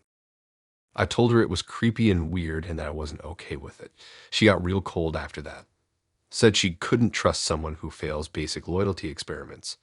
Like it was some science project. She started calling me distant and accusing me of being shady. Every conversation after that felt like a courtroom. I'd say something simple like, "I'm going to bed," and she'd hit me with, "Why so early?" "Who were you texting?" It got worse fast. She started referencing things I hadn't told her again. Like exact locations I'd been to that weren't even posted online. I think she was either using one of those tracking apps, or she was still watching my stuff from a burner. I felt like I was being watched all the time, even when I wasn't doing anything sketchy. I couldn't relax around her anymore. I'd second guess every word I said, every post I made. Eventually, I couldn't take it. I ended it over the phone, which I know was kind of a weak move, but I didn't want to be in the same room. She didn't even sound surprised. Just said, "Figures," and hung up. After that, I locked down all my accounts, made everything private, deleted old stuff, even switched up my usernames. A few weeks later, I got another message from a new account. This one said, "You're predictable." I didn't reply, just blocked it and kept it moving. Part of me still checks my story views sometimes to see if one of those mystery profiles pops up. It's dumb, but whatever. That whole thing messed with my head way more than I thought it would. Now when someone sends me a heart emoji too early, I instantly get suspicious.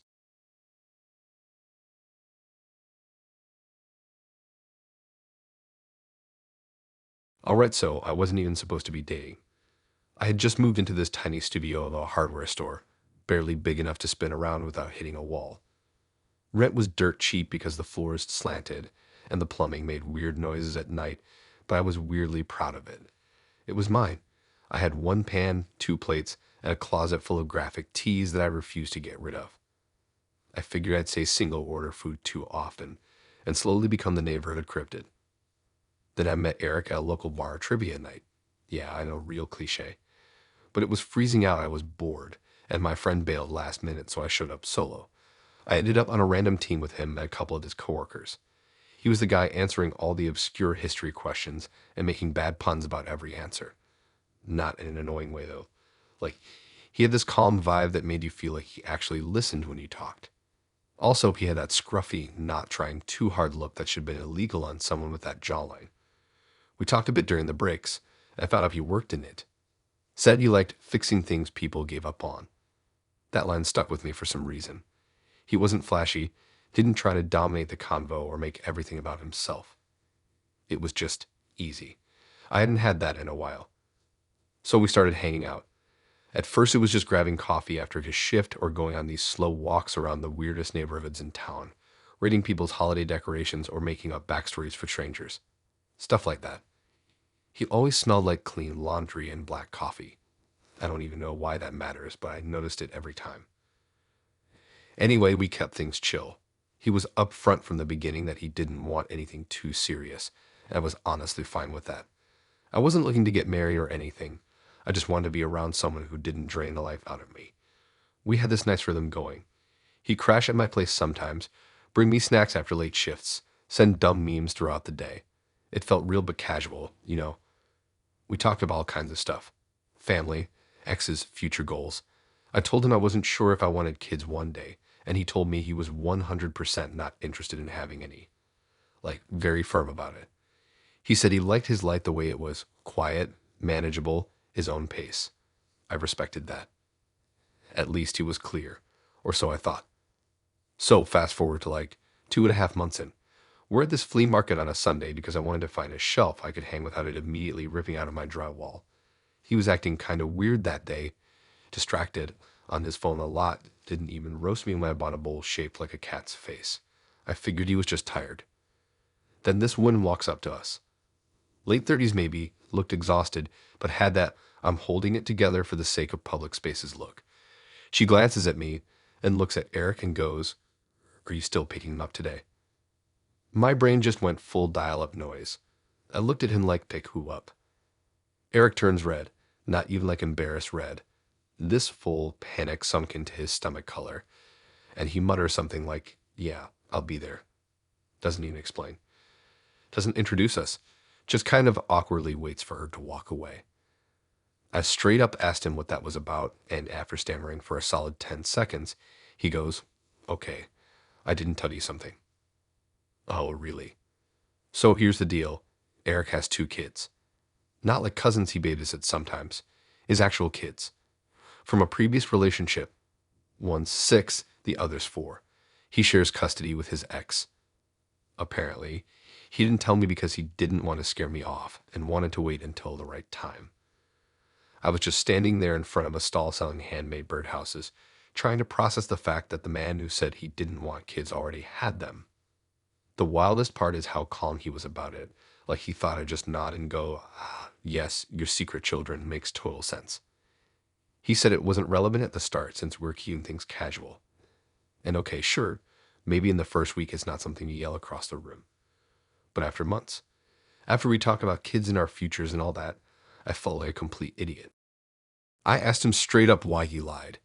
He tried to spin it like it wasn't a lie, just withholding for the sake of pacing. Who even says that? Pacing. This wasn't a screenplay. It was my actual life. The more I thought about it, the more stuff made sense. All those times he bailed last minute, probably kid-related. That one weekend he was totally off the grid. Apparently he had a school event and didn't want me feeling weird about it. He said he didn't want to bring his kids into anything unstable, but also didn't want to feel like he had to justify being a dad to someone new. It was like talking to 2 versions of him. The one I thought I knew, the chill, funny guy who liked fixing stuff, and this secret version who compartmentalized his entire life. I told him I needed space. He didn't fight it. just said he understood and that he probably messed things up by trying to protect the vibe. He used that phrase, protect the vibe. I wanted to throw the cat bowl at him. We didn't talk again after that. He didn't block me, didn't beg me to come back. It just faded out like a radio station going out of range. Sometimes I wonder if he's doing the same thing to someone else, pretending to be this laid-back, no kids, no complications guy while leaving out a whole chunk of his reality. It didn't make me hate him, honestly. It just made me trust people a little less. Now I ask more questions. I don't just take I'm a private person as a cute little mystery. I want receipts.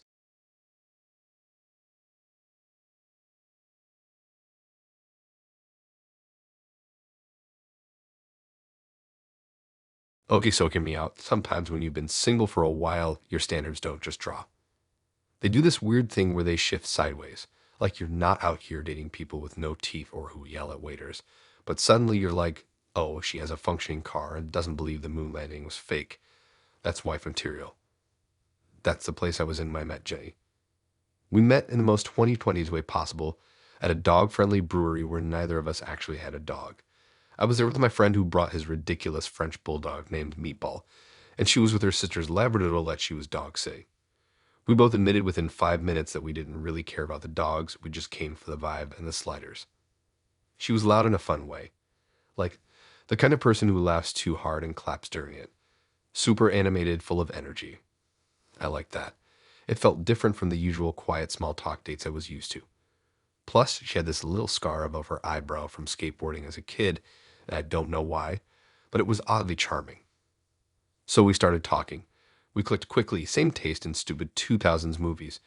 Both like going on weird food missions around the city, and we even had a matching opinion that all soda tastes better from a glass bottle. It was easy. After a few weeks, we were hanging out almost every other day. I'd cook, she'd bring weird Trader Joe's snacks, and we rate them like we were on some low-budget cooking show. It was goofy and kind of perfect. Around the 1 month mark, she invited me to this party her friend from work was hosting. She hyped it up like it was some cool social mixer thing. Very chill. Casual vibes, just drinks and games and maybe some karaoke. I figured, why not? I hadn't really met anyone from her world yet, and honestly, I liked her enough at that point that I wanted to. She told me to wear something put together but not like fancy, which I immediately overthought for a full hour before settling on jeans and a button-up. She picked me up and was all hyped the whole drive over. I noticed she kept checking her phone, replying to people really fast, but I didn't think much of it. We pull up to this random house in the suburbs. Not sketchy exactly, but weirdly formal looking for a party. I remember thinking it looked more like an open house than a rager, but hey, maybe her friends were just classy. We walk in and it's off. Like, there's music playing and people with drinks, but everyone seems a little too alert, like they're waiting for something. I figured maybe it was just awkward early party energy. Jenny hands me a soda and says someone's going to give a quick welcome, and then we'll start the games. Again, weird, but not red alert levels yet.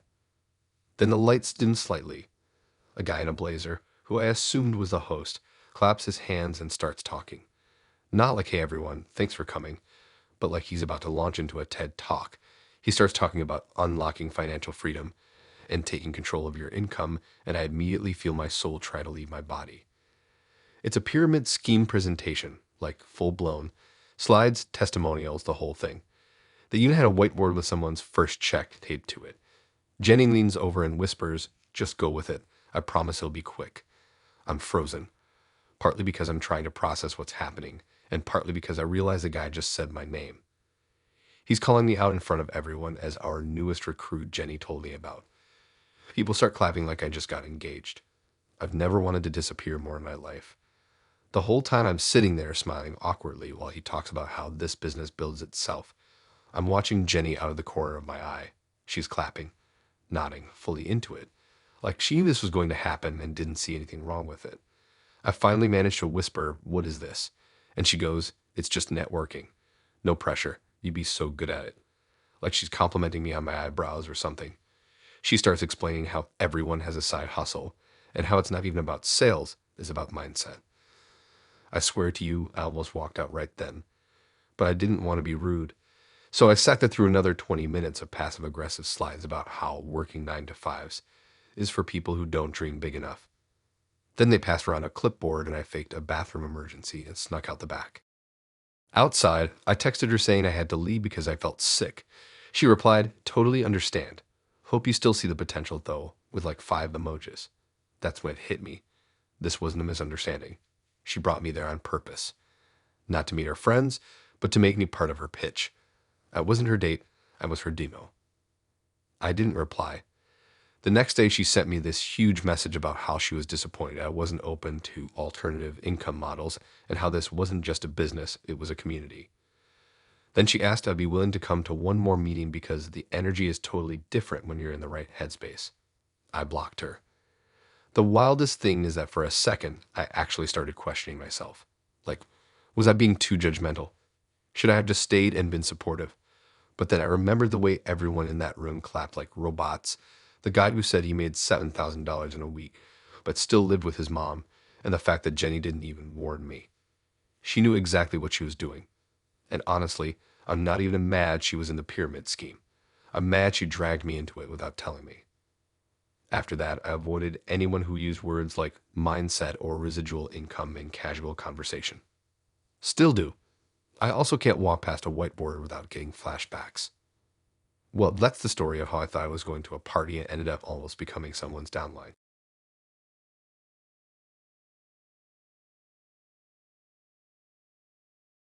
Cool lads, I'll be real with you, I wasn't trying to find anything serious when I matched with Brian. I had just moved to a new city, was still living out of boxes, and half my furniture was just stuff I found on the curb that I promised myself I'd replace eventually. I had no bed frame, a shower that made a sound like it was in pain every time I turned it on, and a blender I used to make margaritas and nothing else. So no, I wasn't trying to fall in love. I just didn't want to keep eating tacos alone every Friday night. Brian showed up on Bumble with a profile that felt refreshingly normal. No shirtless mirror pics, no job title that was clearly fake, looking at you, entrepreneur guys, and his bio actually made me laugh. It said something dumb like, "Let's build a fort and avoid our problems," which is exactly the kind of low-effort energy I respect. We messaged for a few days, nothing too deep, mostly jokes, and some back and forth about which local pizza place was better. He asked me out pretty quickly, which I liked. I hate it when people talk forever, but never actually make plans. We decided to meet at this weird food hall near downtown. One of those places with 20 restaurants jammed into one building and not nearly enough chairs. It was loud and chaotic and somehow the perfect vibe. He looked exactly like his pictures, which was a nice surprise. Tall-ish, wore glasses, and had that effortless, I don't try hard, but I still look put together thing going. He was super easy to talk to, ask questions without making it feel like a job interview, and made me laugh without being over the top. I thought, okay, finally, someone normal. Maybe not soulmate material, but at least a guy I can grab tacos with and not want to disappear halfway through the meal. We hung out a few more times after that. Nothing fancy, mostly casual stuff like grabbing drinks or walking around the lake near my place. He was funny, in that dry way where you're not sure if he's joking or not until he smirks. He made a lot of little observations about people around us, which I thought was kind of sharp at the time. Like he'd point out someone's weird walk or how a couple was definitely fake laughing through their date. I figured he was just observant. Smart people notice stuff like that, right? But then I started catching on to something. Every time we hung out, he'd do this thing where he'd stop mid-convo and go, "That's funny," and then pull out his phone and type something. I thought he was just texting at first, but he always did it after I said something weird or told a story. One time I made this dumb comment about how my roommate organizes our fridge like it's a museum, and he laughed, wrote something in his phone, and said, "That's definitely going in." I asked, "Going in what?" And he just smiled and said, "Don't worry about it." Should have worried about it. A couple more weeks went by. I liked him more than I expected to. He was a little mysterious, but I chalked that up to him being introverted or private or whatever. We never had a DDR talk or anything, but we were definitely in seeing each other territory. I wasn't seeing anyone else, and he was spending the night at my place more often. He helped wash dishes, even brought over toothpaste once like he was planning to stay longer term. Then one night I stayed over at his place instead.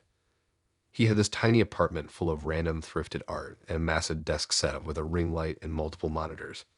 He told me he streams sometimes, mostly gaming stuff, and I didn't think twice about it. Until I woke up the next morning and heard him in the other room on a call. I wasn't eavesdropping at first. I was just trying to find my socks, but then I heard my name, my actual name. I froze. He was talking to someone about this girl and how she had this weirdly consistent emotional pattern, and how he was tracking the phases of how women respond to different levels of affection. He literally said, "She's reacting pretty much on schedule." The compliments early on created the response loop I was hoping for. I wanted to vomit. He kept talking. Said I was subject 5, and that'd be great for the next edit. He mentioned something about uploading later that week, said his audience would definitely vibe with her whole personality arc. I just stood there holding one sock and trying not to scream. I didn't even say goodbye. I grabbed my shoes, walked out barefoot, and only put them on once I was down the block. Back at home, I started digging. His full name wasn't on his socials, but I remember his email popped up once when he airdropped me something. So I searched it, found his YouTube channel. Turns out, Brian had this whole channel where he made videos called things like Dating Psychology Explained, Emotional Mapping of the Modern Woman, and I kid you not, How to Build a Relationship Just to Study It. He talked about dating like it was a science experiment and he was some kind of genius lab rat manipulator. And yeah, I was in one of the videos. Blurred out face, voice distorted, but it was me. He described our dates word for word. The food hall, a lake, the fridge museum joke. Everything. He even titled the video Case Study Number 5, The Skeptical Romantic. I wanted to throw my laptop out the window. I texted him once. Just said, "You're messed up." He replied with a shrug emoji, and it's not personal. Not personal. Cool, just turned my life into a segment for your weird fan base and acted like you were filming National Geographic. I didn't reply after that. I blocked him on everything. Took a long shower. Sat on my floor for a while listening to angry music and trying to scrub the feeling of being dissected like a frog. I still check that channel sometimes.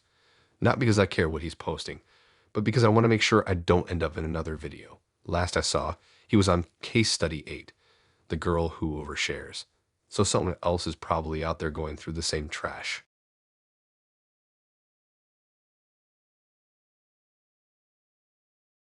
I'd just gotten out of a situationship that dragged on way too long. Like one of those slow-burning candles that smells good at first, but eventually just becomes this weird puddle of disappointment. I wasn't looking to jump into anything heavy, but I also wasn't trying to download Tinder again and be greeted by a sea of guys holding fish. So I decided to try this new local dating app that some influencers swore was different. It wasn't, but that's how I matched with Olivia. Her profile was all warm lighting, artsy angles, and captions that felt like quotes from indie movies. She had this one photo where she was sitting in a bookstore surrounded by piles of books, drinking what looked like overpriced tea, and something about it made me stop. It wasn't flashy. It looked curated, but in a cool, this is who I am kind of way. Her bio just said, "I like conversations that turn into tangents," which honestly, same. She messaged me first, which I liked. It was something simple. Which album do you listen to when you don't want to feel anything? That's how it started. Our chat turned into this long thread of music, movies, awkward teenage stories, and weird food combinations we secretly loved. She was clever and knew exactly how to twist a sentence to make it feel like she was letting you in on a secret. We texted nonstop for days before deciding to meet. We went for coffee at this low-key cafe with couches that sank too low and a weird mural of ducks in space. She picked it, of course. She said she liked places that felt like bad dreams in a good way. I didn't even know what that meant, but she made it sound cool.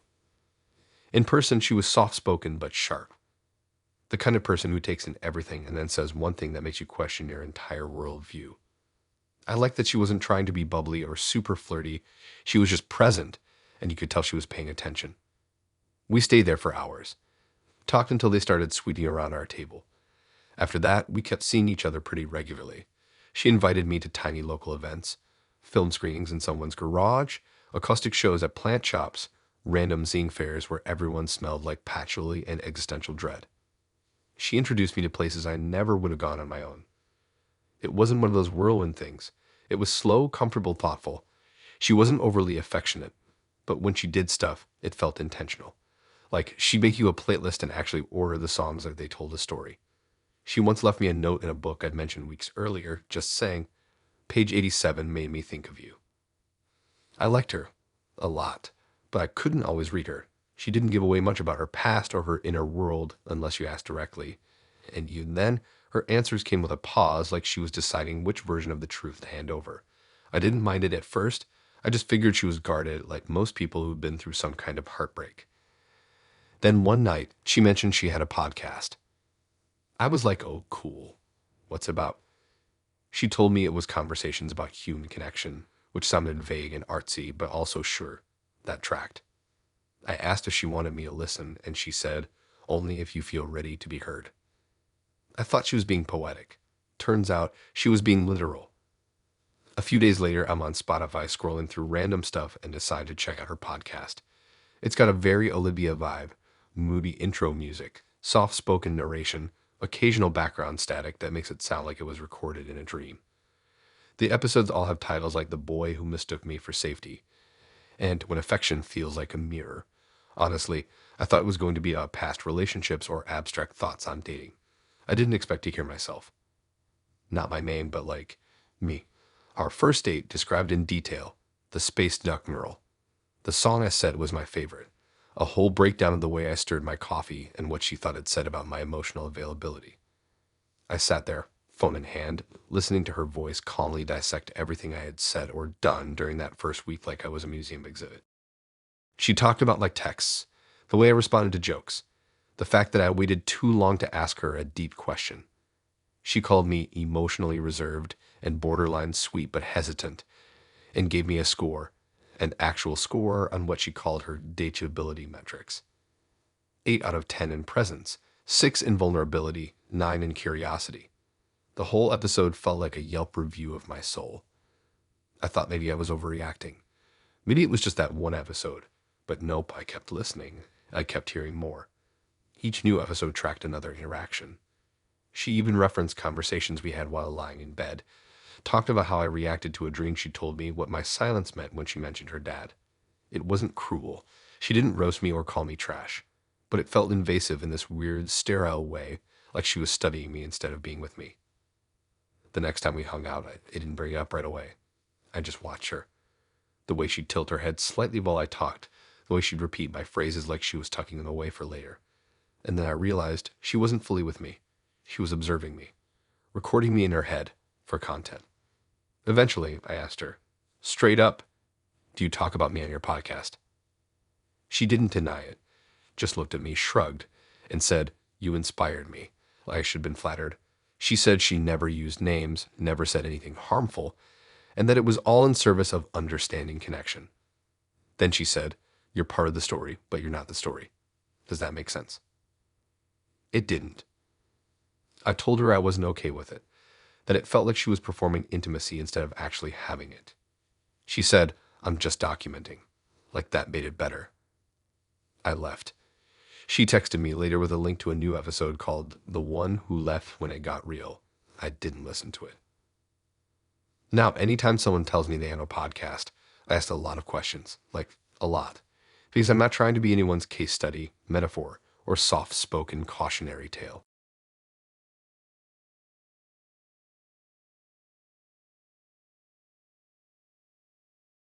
It started because I said yes to free pizza. That's literally how it began.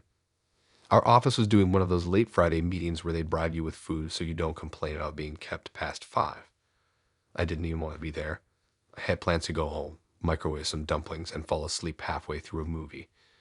But then my coworker, Jess, was like, just come. It's from that place with the spicy crust. So I did. And that's where I met Daniel. He was in the same building but worked for a different company on a different floor. He came to the conference room to talk to someone about shared printer access or something equally boring, and I noticed him immediately because he walked like he was listening to a song no one else could hear. Confident, but not in a try-hard way. Just comfortable, like he belonged in his skin. We got talking while I was eating a piece of pizza way too fast and accidentally inhaled some red pepper flakes. He made a joke about me dying with dignity and offered me his water bottle. Not meet cute for the movies or anything, but it made me laugh through the coughing. After that, we bumped into each other in the lobby a few times. Nothing crazy, just nods. Some light banter, a joke about the slow elevator.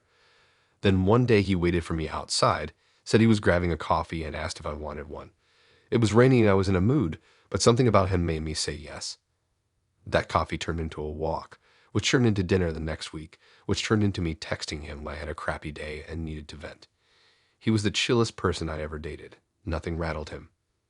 He had this way of making everything seem smaller, like any problem could be untangled if you just sat with it long enough. I like that. My brain is usually in chaos mode, so someone with that kind of calm energy, it was addictive.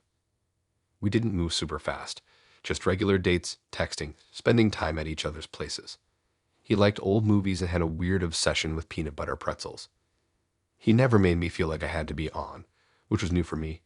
He wasn't clingy, didn't blow up my phone, didn't act jealous when I mentioned hanging out with guy friends. I thought, wow, emotional maturity. How rare. Things started to shift a little after I told him I didn't want a serious relationship at the moment. I'd just gotten out of something messy a few months before and was trying to ease back into dating without the pressure. He said that was fine. Totally got it. Said he was on the same page, and I believed him. But then he started acting weird. Not in-your-face weird, just subtle stuff. Like sending me long, dramatic texts late at night that sounded nothing like him. Paragraphs about mixed signals and how I didn't appreciate what we had. And then the next day, he'd act like nothing happened. No mention of it at all. It was like he sent those texts in a dream. Then came the guilt tripping. If I couldn't hang out, he'd make these passive comments like, no worries, I know where I stand, or hope I make the cut next time. I let it slide at first. Told myself maybe he was just a sensitive guy trying to navigate things. But it didn't stop. It got heavier. More intense. I finally decided to take a step back. I told him, nicely, that I didn't think it was working. That it felt like we were in different places and I didn't want to keep things going just because it was comfortable. He didn't argue. He just said, all right, if that's what you want. I actually felt relieved. I thought, wow, he handled that like an adult. No drama. I even thought maybe we could still be cool, say hi in the lobby, keep things chill. Then 2 days later, I get an email at work. Subject line, urgent complaint regarding employee conduct. My heart dropped. I opened it thinking maybe someone filed a report about someone else or there was a mistake. Nope. It was from a concerned citizen who claimed to have been emotionally manipulated and verbally harassed by me. Said I had used my professional position to coerce and demean, and that they feared retaliation if they spoke up sooner. The email was dramatic, vague, and full of these legal-sounding phrases that didn't actually mean anything but sounded bad. And it was sent directly to my boss. I panicked, obviously. I knew instantly it had to be Daniel. No one else could have sent it. The timing, the language, everything about it screamed him. But it was anonymous, so I couldn't prove it. My boss called me in. Thankfully, she's not an idiot and knows me well enough to recognize when something's off. I explained the situation. I had to walk her through our relationship, show her texts, even pull up screenshots to show how normal things had been before. It was humiliating, but she believed me. Still, I was rattled, not just because of the email, but because I realized I had no idea who Daniel actually was. The guy I knew, the chill, peanut butter pretzel-loving movie nerd, was clearly just one version. The other version? The one who could write a fake harassment complaint to get revenge for a breakup. That guy was someone else entirely. I never confronted him. I didn't see the point. He knew what he did. He wanted a reaction, and I wasn't gonna give him one. I just blocked him on everything, avoided the lobby like it was radioactive, and started using the back exit for a while just to dodge any chance of seeing him. He eventually left the building. Not sure if he quit, got fired, or just transferred somewhere else, but he disappeared. And I kept my distance from any guy who seems too chill ever since, because now I know sometimes chill isn't calm. Sometimes it's a mask. That was Daniel, a guy who acted like everything was cool until I said no, then tried to burn my life down with an email.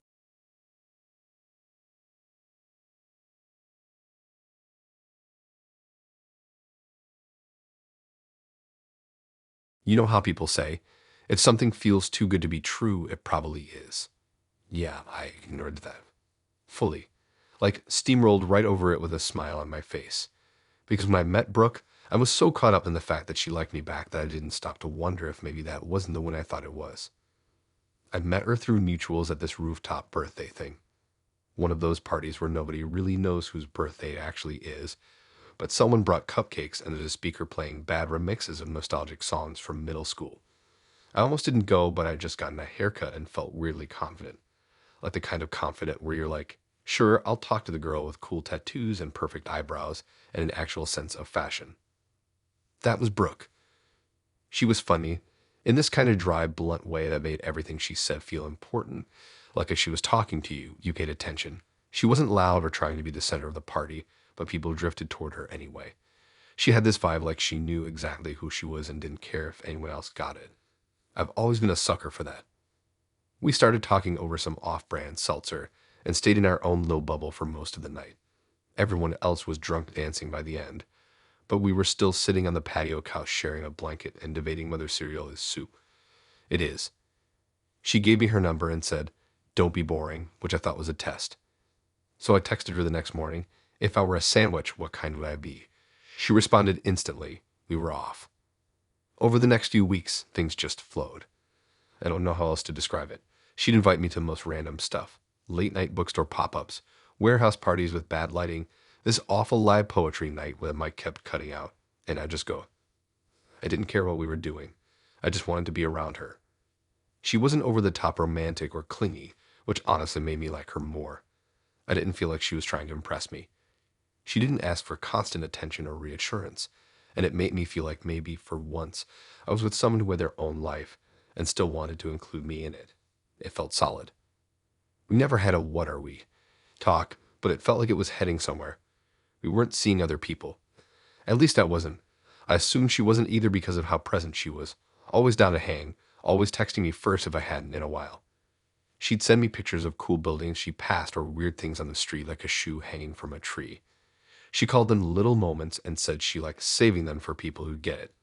I felt like I was in some special club. So one night, maybe 2 months in, we're hanging at her place. She's got this cozy little apartment with candles everywhere and weird art that looks like it came from a haunted garage sale. We're on the couch, half watching some documentary about cheese making, and she's scrolling on her phone. I get up to grab water, and when I come back, I glance at her screen, half by accident, half because I'm nosy, and I see a text from someone saved as bae with heart emoji. I freeze. She sees my face, locks her phone, and just goes, "Oh, I should probably explain that." No panic, no guilt. Just, I should probably explain. Like it's a parking ticket or something. She tells me she has a fiancé. A whole ass fiancé. She says they've been engaged for over a year, but it's been complicated lately. That he cheated once, and things haven't felt the same since. They're working through stuff, but it's been rocky. She says she still lives with him, technically, but she says at her sister's a lot to get space. Then she hits me with it. I like having someone to fall back on. I thought I misheard her. She repeats it. Says she's not trying to hurt anyone, she's just being practical. That people cheat and lie and disappoint each other all the time, so having a backup plan is smart, not shady. Like it's a freaking job application or a spare charger. She says on the backup. Her words, not friend, not person I'm exploring something new with. Backup. Like I'm a contingency. I'm sitting there on this lumpy couch with my water bottle sweating in my hand, heart in my stomach, just staring at her. I didn't even know what to say. She wasn't apologizing. She was laying it all out like she expected me to agree with her. Like she thought I'd be flattered to be her second option. I asked her why she didn't tell me sooner. She said it didn't matter in the beginning and she didn't want to scare me off. Then she goes, "Besides, we never said we were exclusive." Yeah, because I didn't think I needed to say, "Hey, are you engaged to someone else?" I left. I didn't slam the door or yell. I just walked out. I remember the sound of my footsteps on her hallway stairs more than anything else. It felt final. She texted me a few days later like nothing had happened. Sent a picture of a weird bench she found and said, "Thought of you." I didn't respond. She followed up once. Said she'd hoped I wasn't mad. That she still wanted me in her life, whatever that meant. I never wrote back. I blocked her a week later. Every once in a while, I wonder what happened. If she married that guy, if she ever told him about me, if I was the only backup, or if she had a full list like emergency contacts, I try not to spiral about it. Now, anytime someone says they're figuring things out with their ex or working through stuff, I bounce. I don't care how cool they are or how good their taste in music is. I'm not standing by just in case your life falls apart. She called me her backup plan with a straight face and a scented candle burning next to her.